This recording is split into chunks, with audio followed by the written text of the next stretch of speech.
Welcome to Ink Diaries. Inked Publishing is a small press that publishes anthologies and very soon will be publishing novels. So, authors, I'll be looking for submissions.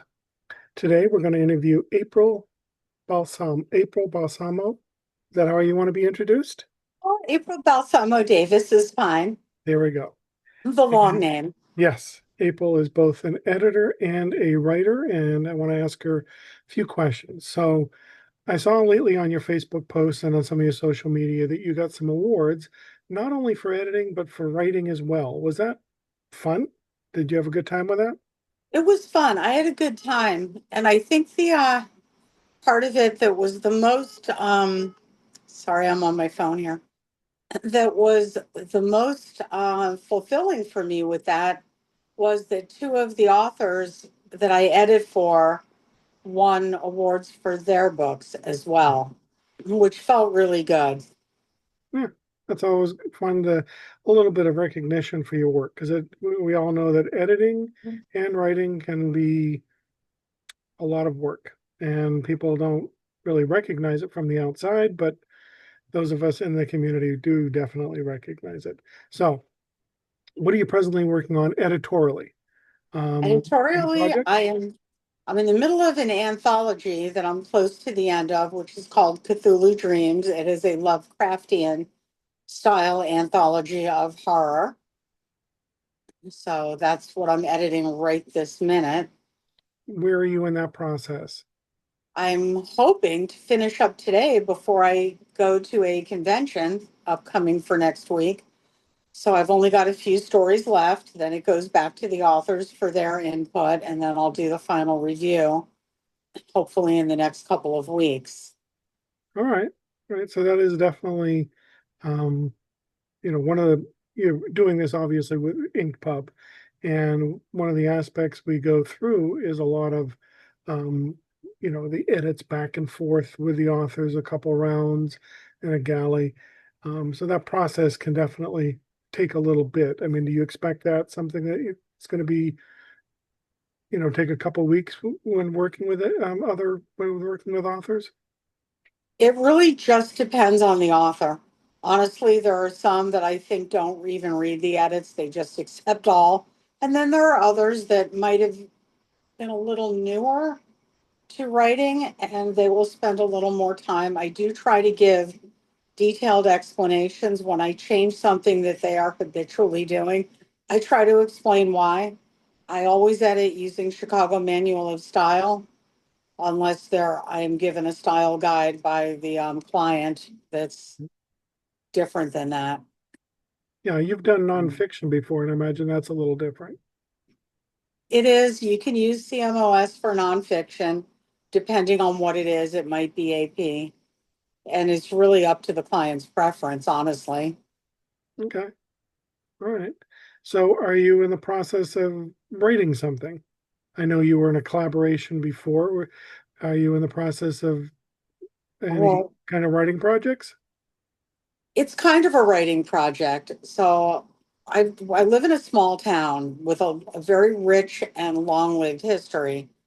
And I realize a lot of the very old people whose parents and grandparents founded this town, they're all starting to die off. So I decided to do an oral history project. So it's partly writing, but it's mostly recording oral histories using a format that the Smithsonian uses, interviewing people. And, some of the questions are things like, what were your family traditions growing up? What did you do for fun? Who were your friends? What was school like? And I'm gathering all of those oral histories, and in the future, they will be put into a book as time permits. So the writing part of that is just going to be writing intros to who they are and why I chose them, but it's intended to be verbatim. And now most of these people are, I guess, have lived for a fairly long time in this area, so they must be elderly. There is nobody under 80 that I have yet interviewed. So Wow. yes, some of them, they're the very first drugstore in this town post Civil War was started by one woman's family. So I'm specifically looking for those older people who, when they pass on, their stories would have been lost. And it's going to be very balanced, male, female, black, white, Hispanic. I don't want it to be just a snapshot of one ethnicity or race. I want it to be an overview of the settlers to this town. Nice, nice. And that's Madison, Florida, right? Yep, Yeah. Madison, Florida, which has a deep Civil War connection as well as World War II. You know, Okay. yeah, it's been interesting so far. I bet. I bet. I'm looking Um, forward to that. Very early stages. Okay. So we can expect it out by December? No, not a chance. Yeah, people don't realize the work that it takes. All right. So after the oral history project, after Cthulhu Dreams, your editorial project, what else is on your plate? You got anything in the future that you're looking at? Yes, well, there's going to be slush reading for another anthology, non-corporeal, three or four, I don't even remember. Another Reiki book I edited for a woman that's doing, she's a Reiki master, and I just finished up their book, which is how to utilize Reiki in pain management. It was written with a physical therapist as well. So they'll be coming out with a third book in the series, which I will be working on at some point. Another one of my clients is a paranormal investigator. She's about to embark on another book. Nice. So I'll be working on that most likely, and that is going to be an intense project. She's very intense to work with. Well, some of us are. So sounds like you got a lot stacked up on your plate right now. Yep, All it right. seems to be. So of those future or present projects that you're working on, one excites you more than the others? Is there anything that's really top of your favorite, your what you look forward to the most? Well, I do enjoy horror. Okay, So I'm looking forward to non-corporeal. The paranormal book, I look forward to that because these are all true stories of the paranormal. It's nonfiction. right. And that stuff is just spine tingling, creepy, but real experiences. The first one was really interesting. In fact, they took me with them on a paranormal investigation during the course of that book. And I Nice. really thought it was going to be a bunch of nothing. But yeah, it was one of the scariest experiences I've ever had. So I look forward to some more of that. Good, good. All right. So on more personal side, what do you like to, what are you reading right now? What's your, outside of your work stuff, just for your, book clubs or your own interest, what are you reading?